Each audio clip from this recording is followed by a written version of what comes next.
How's it going, everybody? Oh my goodness. You guys, I hope you're having an awesome day. I just realized that I forgot to check this thing. My doors are open, and I'll be done before the kids and Lisa will get home. So I should be okay.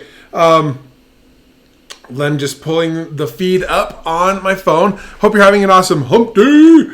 It has been a fun day for myself. I have been scribbling down some notes this afternoon.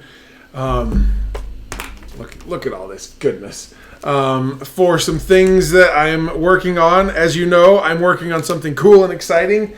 And more stuff is going to come about that soon. Oh, yeah, come on, Nick. I'm just so pumped. So, anyway, how's everybody doing on this fine Wednesday? I hope you're having a great one. I've had the house mostly to myself today, which is weird. That rarely happens, especially with the kids being off school. But Liesl took the boys up to her mom's house so they could play with one of their cousins.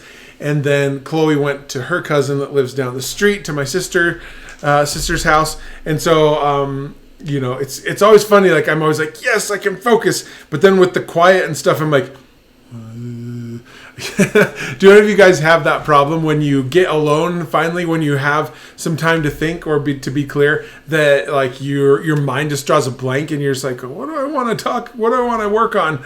And stuff like that. So that has been me today, but got some awesome ideas and some cool stuff going on.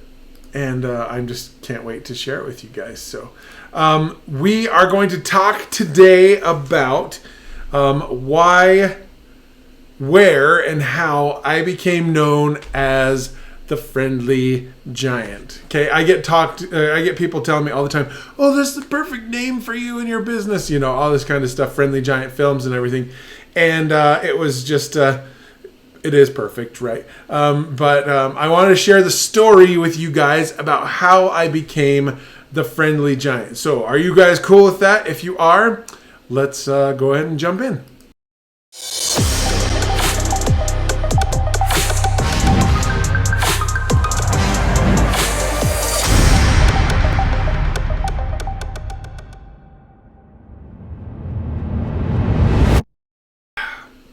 So, I love that intro. Who loves that intro? If you love it, give me some of that loving, right?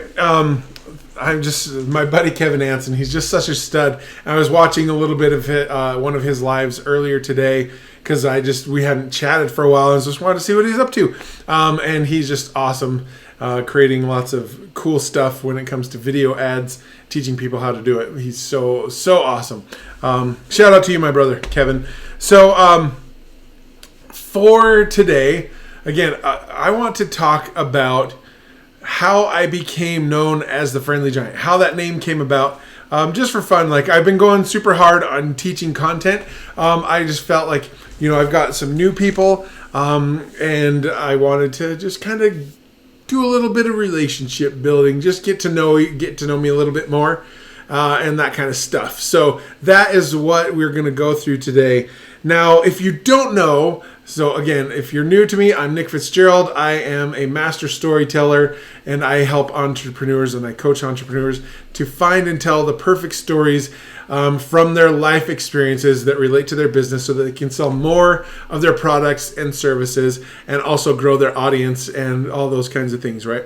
I've worked in film, TV, commercials, and news, learning from masters, and now it is my mission, to help darn hiccups, to help others find and tell their stories so that they can just have the impact that they want, the freedom that they want, and be able to do it by telling their personal stories and experiences. So that is who I am and what I do. I am, the name of my company is Friendly Giant Films. And, if you've been around me at all, you know that I am a friendly, outgoing person. I'm sitting down in my office, right? So you can't tell this, but I am a giant as well. I am 6'9", and currently weigh 285 pounds. Oh, I gotta fix that part. But 6'9". I'm really tall. I have always been super tall ever since I can remember. I've always been taller than everybody. And I was talking with my friend Krista earlier today about what's up, Tim? About me being the giant. Her son Jaxs is like obsessed with giants right now, so he's always asking questions about giants, and then like asking questions about me, their giant friend, and stuff like that. But I have always been tall. I remember, even when I was really little, like in kindergarten and like elementary school, like second, third grade age, when you'd like go to, and this is the 80s, but like remember, like there would be like play places in restaurants, some places, right? There would be like a ball pit and a slide and some stuff like that, sometimes inside. And they would always have like a height limit. They would say like no kids over 12, or, and then they had like a height limit as well. And so even though I was like 6 or 8, I was too tall to go in there. And so I was just a kid. My parents knew that I was a kid, so they let me play in them. And then like sometimes, other parents or people from the restaurant or the would come in and like get mad because I'm too big for the stuff, right? Even though I was super skinny and didn't weigh a lot of pounds, right? I would get kicked out. And it was so frustrating because they saw me as super tall and just assumed that I was like 4 years older than I really was. When I was 8, people thinking I was 12, all that kind of stuff. And it was really tough. What's up, Oren? Yeah, Tim, that's almost too. My wife is a dainty, tiny 5'3", little petite lady, so there's a 1.5 feet between us. I've always towered over everybody. Now, with that, like when people would just assume because I'm so tall that I was older than I was, right? And it was hard because when I was just still a developing young mind and maturity and all those kinds of things, to have people put expectations on me just based on the way I looked, it was tough. People thought that I should be more intelligent, or, that because they assumed that I was like in 6th grade when I was only in 3rd grade, And it was tough, but I still I loved it. I went through everything and just went through my life just being me, and it was one of those things. What's up, Latasha? How the heck are you? And so when I started getting older, it's still elementary school, I was okay at dealing with it. I was really shy because when you're really tall, when you meet adults and they find out how old you are, they're like, oh my gosh, you are so tall. But then like all the other kids that are my age, there was nobody close to my height, not even close. I was always a head taller than everybody in my whole class, like in the whole grade. And it was tough. Because that brought on extra attention, and I was so self-conscious because I was tall, I was skinny, and I was just worried about what people thought about me.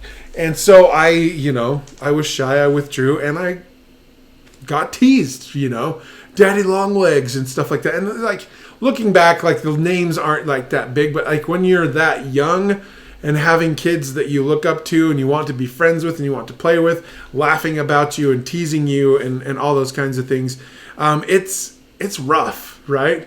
Well, Latasha, you're awesome. You're great.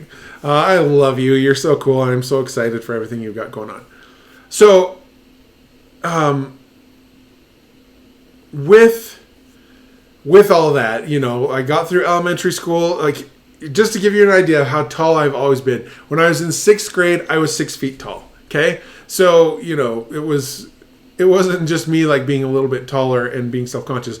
I was a lot taller than everybody. Taller than both of my parents when I was in 6th grade. Taller than my teachers. Taller than pretty much everyone at the school, right? And so adults included. And with my height in basketball, I had the wisdom of a coach who saw my talents and my skills. He played me up a grade, so I was playing against kids that were older than me. One, so that I'd be more challenged against stronger, older, more mature kids, but then also so there was a challenge on me where I was still way taller than everybody, but it wasn't as, the disparity wasn't as large playing with kids a year older than me than the ones that were my age. But get into junior high school, and you know how everyone goes through their ugly duckling awkward phase as puberty hits and all that stuff. Like I had always been super lean, very skinny, but in 7th and 8th grade, I kind of, had chubby cheeks and was going through all of that stuff. Even though I was super tall, I put on a little bit of weight, not like I have now, but just some weight. And just junior high school kids, man. I don't know what it's like to these days. I have, Chloe just finished junior high and Ewan's going into it. But like back then, kids were pretty brutal. I got called all sorts of names. The one that drove me nuts was Lurch. I hated that. I hated being called that. All through high school, and even into some of my adulthood, people called me Lurch, and I just wanted to punch them in the face. I would get questions like, "How's the weather up there?" All that stuff. And because again, I'm so self-conscious. I'm a teenager, going through all the changes of teenagers and the hormones, and having people still putting attention on me. I would like people say, "How's the weather up there?" And I would it drove me so nuts. I wanted to spit on them and say that it was raining, right? I never did because I'm a nice person, but that's how bad it was for me and how frustrating it was. But so come to 9th grade and I try out for the basketball team, and I make the basketball team as a freshman and at the high school. And I'm playing. I lettered as a freshman in varsity athletics and all of those things. And basketball helped me not feel so self-conscious because I found a place where I really was able to apply, and I wasn't the tallest automatically anymore. My freshman year of high school, I was 6'5". So from 6th grade to 9th grade, I grew 5 inches. I was growing so much, right? And but I wasn't always the tallest. There were guys that were taller than me, that were more mature than me, and it kind of took the spotlight off of me, where I blended in a little bit, right? And walking in the halls in school, I still stuck out, right? But on the basketball team with other tall guys, it wasn't as bad. I was still a forward and center as a freshman. And all that kind of stuff, right? So I'm going into just talking about how I was always been so tall, right? And always stood out, but I shied away from it for a long, long time. People that knew me, there's this lady that lived a couple doors down from me. When she learned some of the things that I've done as an adult compared to how she knew me as a kid, she's like, "No way, you were so quiet and so introverted and so shy," and all that kind of stuff, right? But the things that I've done now, speaking on stage, I had a music career for a little bit. I'm opening up. I was Gaston in a production of Beauty and the Beast. The stage production with the musical and stuff like that. I was the best Gaston ever. But I found ways to embrace how different I was. And once I did, and basketball was the thing that really kind of helped me break down, and where I started to crave and love the attention that I would get from people, by standing out and being at the free throw line with everyone watching what I was doing. I got comfortable with that, and I really thrived in it. And I was a great basketball player, so it just was even greater, right? So I go through high school, become a top 200 basketball player in the country. Get a Division I scholarship to Southern Utah University, and things are good. I'm just going to hop on and say what's up, Doyle? What's up, Josh, Shane, Dave? Hope you guys are doing awesome. Thanks for hopping on. And, again, as a freshman in Division I basketball, I became a starter by the end of the season. I was a starter, and I lettered in varsity athletics as a Division I athlete my freshman year. When the coaches told me, "Hey, you're a freshman, you're not going to get any minutes." And I said, "Yeah, right." And I went to work and I got minutes, right? But transition to adulthood. I worked in, what's up, Josh? Thanks for the comment. So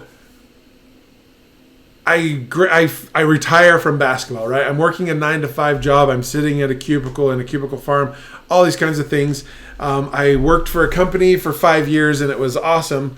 Well, it was great because I found a place I was able to progress. I started at the bottom of the barrel, working in the cable department, building power harnesses. Within that department, I became like a lead and looking over quality assurance for the stuff. And then I transitioned over to the shipping and receiving department. Then I was the inventory clerk, and then I was the purchasing manager for this company, right? And again, I loved the people that I worked with, but I didn't enjoy the work. I really hated it. I look back at my Facebook memories, right? When you look at the things that you posted years ago, and I look at the ones that come up during that time frame, and man, I was a whiner. I complained about everything with that job, and it was just it's so ridiculous that I was such a baby back then. But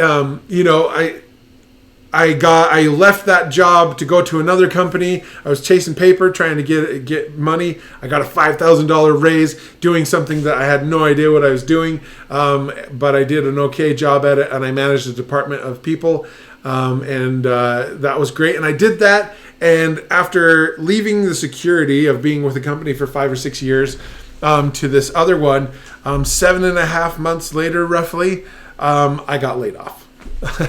I got laid off and went through 6.5 months of unemployment, of trying to figure out what I wanted to do when I grew up. And that led me to being a financial advisor and working with people on financial planning and all of these things. My phone's ringing.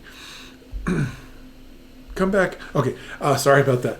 And there was just so many things that I did and I enjoyed about that work, but I was too nice, honestly. That I failed at it. Ultimately, I ended up getting fired from there because I didn't hit my sales quota, right? But of course, I felt at that time I was too nice. It was cutthroat. I was competing with guys in my firm for the same leads. People that I talked to, they were coming in on the back door trying to steal the business to them instead of to me, even though they were all working under the same umbrella of products and services. It was just like so terrible, such a toxic environment for me. And I got fired, and I just said, you know what? I want to create my own thing. I want to create my own business, doing what I love, doing stuff that I'm good at and that I enjoy. My phone keeps going. Somebody keeps calling me. Sorry. Leave me alone. Can't you tell I'm doing stuff? And that started me with my video production business. And before, I was just kind of working under the umbrella of my dad's company's name that he had. It was just a little side hobby thing, but he gave it a name of Brave Haven Media. And so I didn't have Friendly Giant Films, but I went out and I was borrowing his gear to do the stuff and everything. But as I went through things, my journey transitioned, right? I became a freelance photojournalist for the NBC affiliate here in Salt Lake City. And I worked on hundreds of stories in a summer in less than a year. It was incredible. I got a reputation for having a great attitude and being a hard worker and being good with the camera as well. Like any freelance photojournalist, you kind of have to be, right? And I thought about getting into news, and they would have welcomed me with open arms because my attitude and my work ethic, and I was kind to everybody. I wasn't a jerk, all that kind of thing. I was the number one call on their freelance list for a long time, and but the chief photographer told me that I wasn't a good enough storyteller. He was really building a culture of like the awesome storytellers, and I was not one yet for the news, and I was that hurt, right?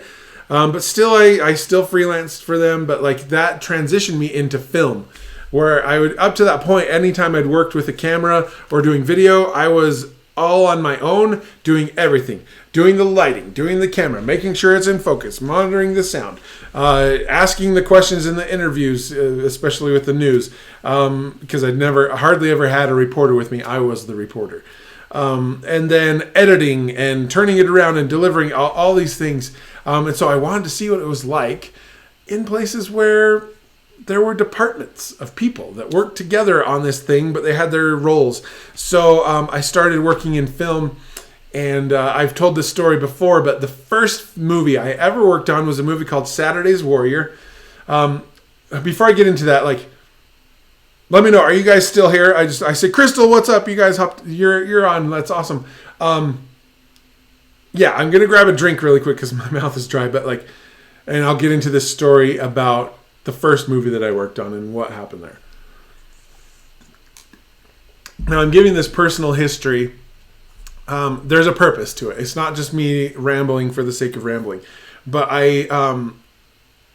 this is all about how I became known as the Friendly Giant, and film is where that happens. So I get on this movie, Saturday's Warrior. I was able to get on set to just be an unpaid intern helper wherever they needed me to.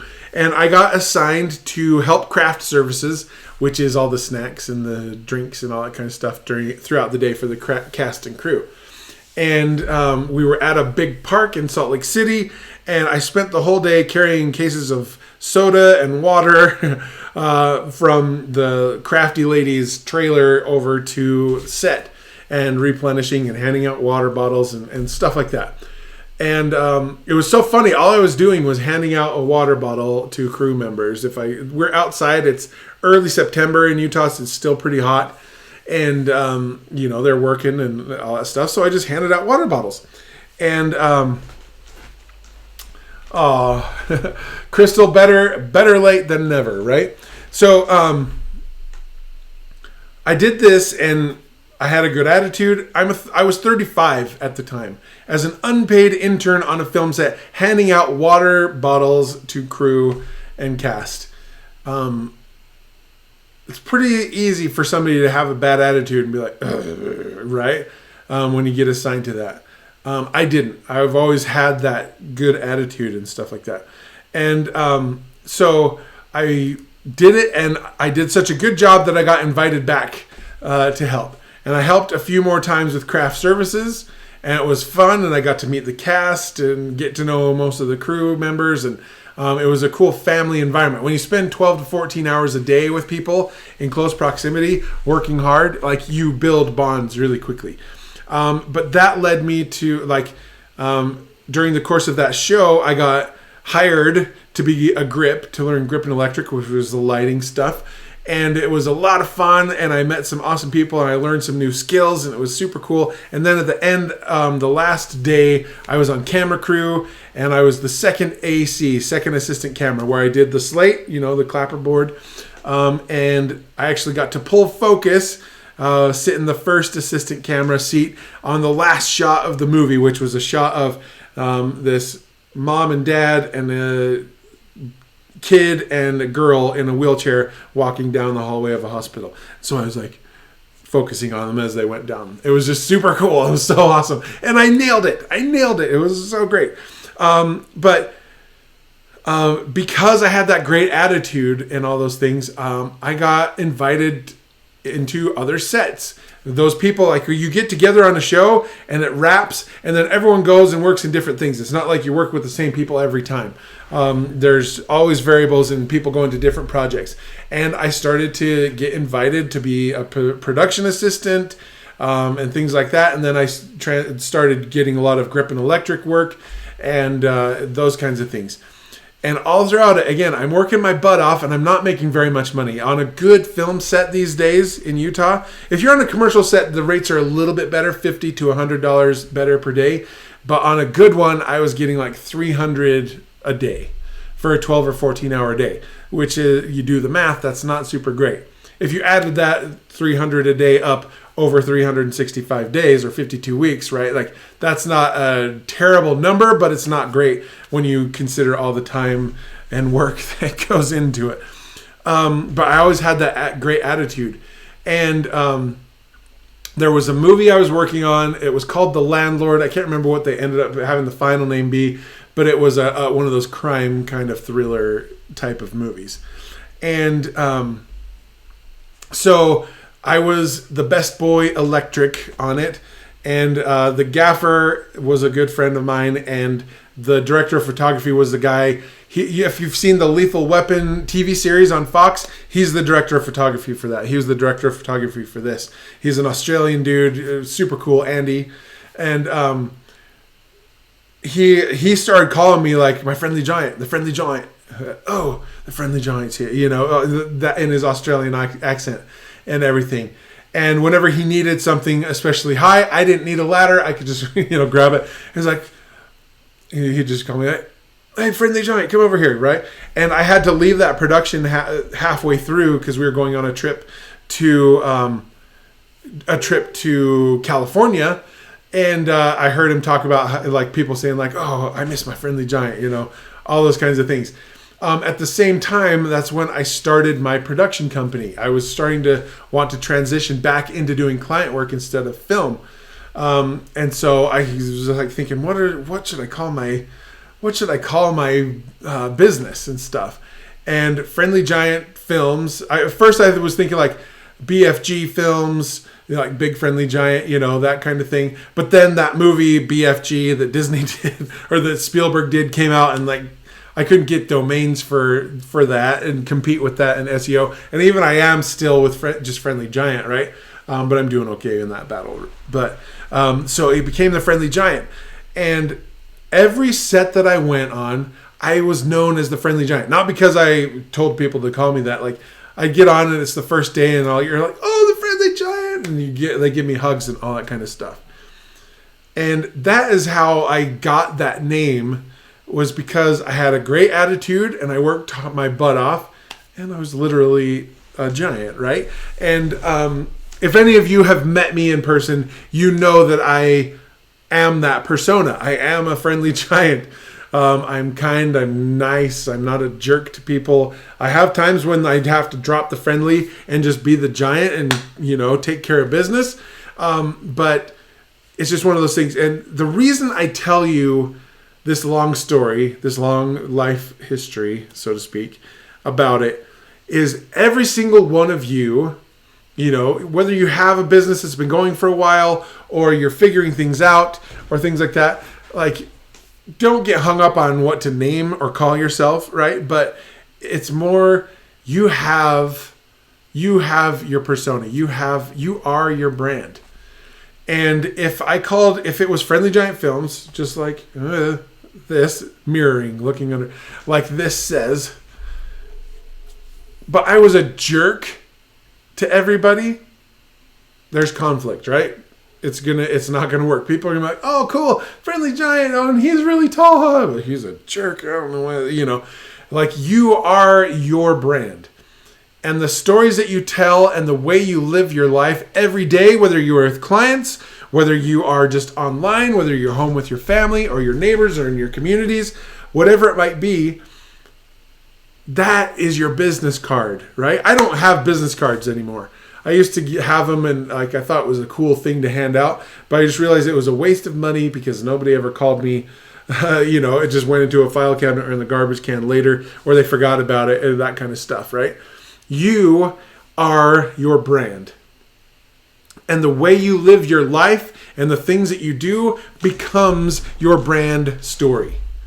Look at me, the storytelling guy, wrapping things back up into stories, right? Your life experiences are important. Your life experiences impact and change people's lives. Your life experiences are interesting to people. They really want to hear it, and they are curious and want to learn about you.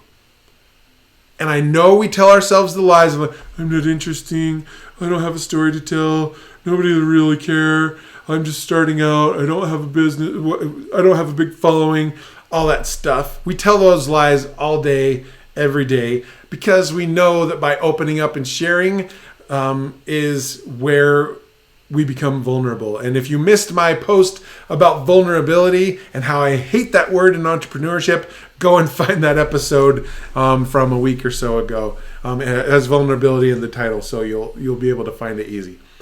But the way we live our lives every day, by showing up. I do these lives every day, right? I've been doing them. I've done hundreds of them. I've created a system that makes them great, that has cool, where I can add, that to the broadcast, or I can have video that's pre-recorded and come in, right?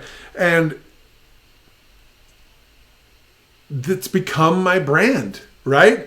Everyone expects and likes these lives because I've been teaching, I've been coaching, I've been giving awesome content to you guys. And I'm not trying to say that to build myself up, but like it has been like masterclass level stuff where I'm telling you what things you should be doing, why you should be doing them, and showing you how. Usually you get the why and the what, and then you pay for the how. And I've been giving you the how over the last 6 weeks, right? And as I'm working on this fun, exciting thing that I've given some hints and talked about, but more is going to be coming out. It's just fun, right? But it's funny when you go into your business and you have an idea and you're running hard down this road. You're going to make it work. I'm going to make $1 million, and this is going to be the idea. And you do all the things to help support that. Sometimes the low-hanging fruit or other things reveal, and you just have to shift. You still go down the path. I still do storytelling and story coaching, right? But there are some other things that have been revealed to me, and I've realized on my own through study and through conversations with other people. It's like, I realize, oh my gosh, there's something that I am doing that's super valuable to people, that people really want right now. And I give the people what they want, and then eventually they'll get to what they need as well, right? And it's so fun. And so with everything that you're doing, what is your character? What is your persona? What is your version of my friendly giant, right? When you go somewhere, when you see people that you haven't seen for a long time, that have known you for a long time or know you really well, or you go with people that you work with or have worked with, what do they say about you?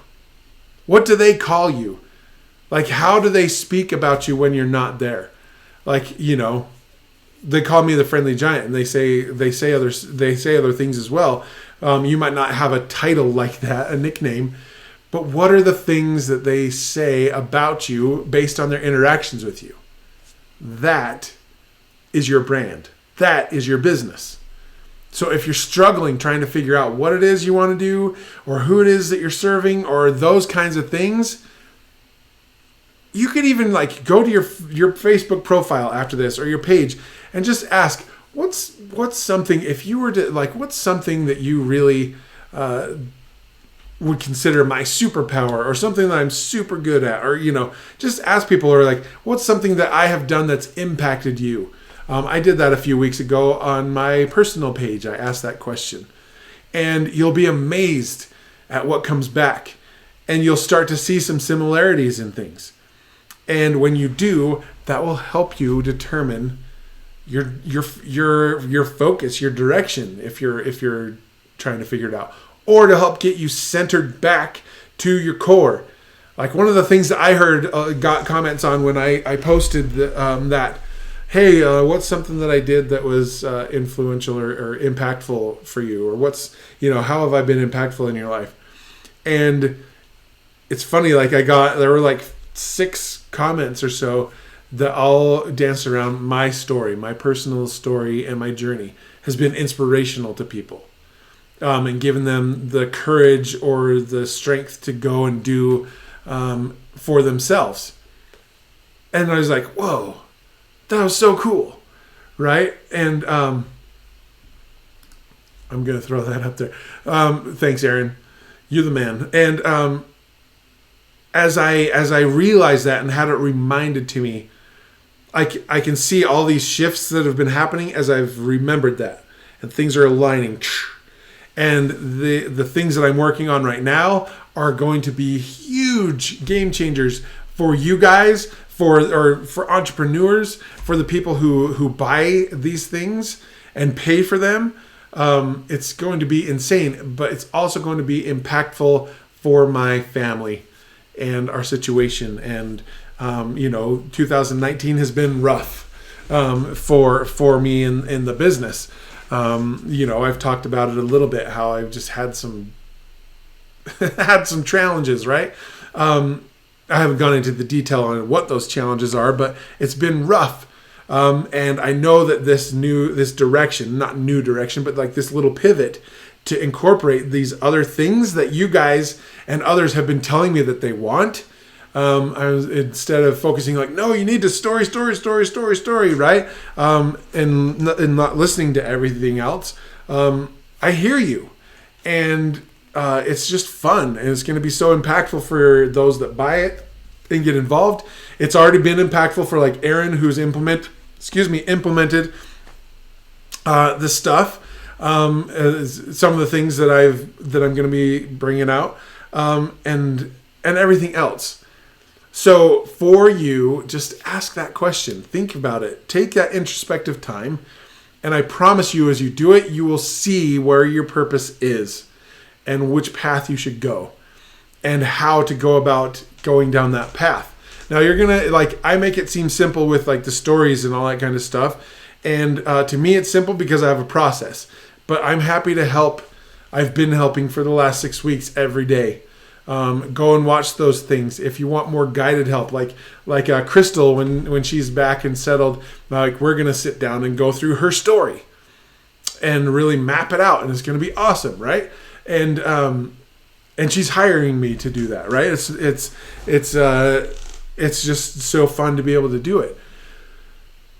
But the whole thing that comes from when you recenter, when you refocus or discover that purpose or those things, the goodness that comes as you share it and put it out to the world and serve and help people is so awesome. Like, I love it. Like I get messages every day from people that are,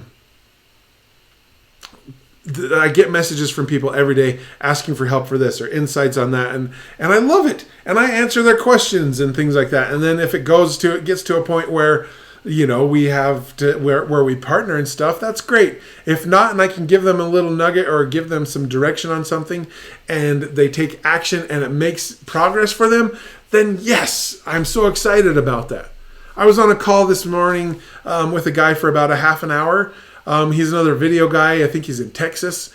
And we were just talking about some of the things that he's doing. And I was just giving him my insights. And it was just a lot of fun. And he got a lot of good direction. Like it was just him just saying, he was just looking for validation of his idea, really. Whether it was a good idea or it was a dumb idea. And I, gave him my input and my thoughts on it. And then he went with it. With some of the suggestions that I made, right? And it's just a lot of fun. But that was just, I love helping people. And I all of you guys who show up, you're the reason I do this. You guys and my wife and kids are the reason that I do this, because I know that it's going to make a difference for you, and I know that it's going to help me make the living to provide for them by doing it. As Aaron says, I give away for free what most people charge big bucks for. And I'm going to continue to give, but I'm not going to be giving away the farm all the time. Now, if you want to peek behind the curtain and find out the hows of things, how to do things, that's where, you're going to have to go down that point go down that road at some point with me, or you'll move on to somebody else, and that's fine.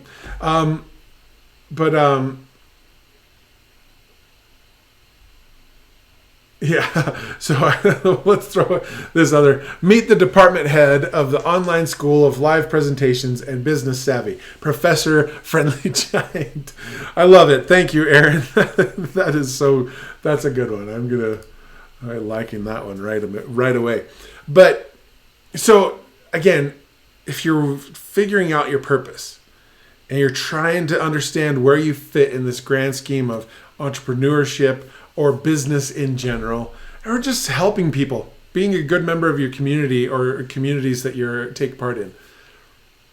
Look at yourself and think, what do people say about me when I'm not around? When people say, have you heard of Crystal Taylor? What types of things do they say, right? When it's Aaron Stewart, what kinds of things do they say? That is your brand. And if you don't like what that is, If they don't say nice things or stuff like that, people are people, and some people are just going to say bad things regardless, right? So you have to take it with a grain of salt. But that gives you a perfect picture of where you are. And if you don't like it, you know the things to start to do to change. And that the way you live your life is your brand. And that brand is built by the story that you create by living your life and by sharing it every day. Okay? So that is what life is about, why we are entrepreneurs and why I love it, because we get to serve and help people. And if you're struggling with finding your place in this world and where you fit into all of that stuff, ask yourself that question. Ask other people that question on your Facebook page. See what people say. And you'll know. So with that said, you guys are incredible. I just wanted I felt I needed to share that today. It's outside of kind of where I've been going over the last 6 weeks, especially, but it was important to say, just like yesterday's message, it was important for you guys as well to know that you need to be putting your story out there. And if you want to change your brand and build it, you need to be putting it out there and putting your stories in your life out there. So with that said, you guys have an amazing rest of your Wednesday. Lisa and the kids should be home any minute. And I'm just so grateful for each and every one of you. Thank you for your support. Thank you for your friendship. Thank you for everything that you do for me, for your comments, for your likes, for when I do one of these videos and it really resonates with you and you share it with your friends. I appreciate that so much. It means the world to me that you would do that and spend your time with me on these lives. You guys are awesome. So with that said, have an amazing, amazing rest of your Wednesday, and we'll see you tomorrow.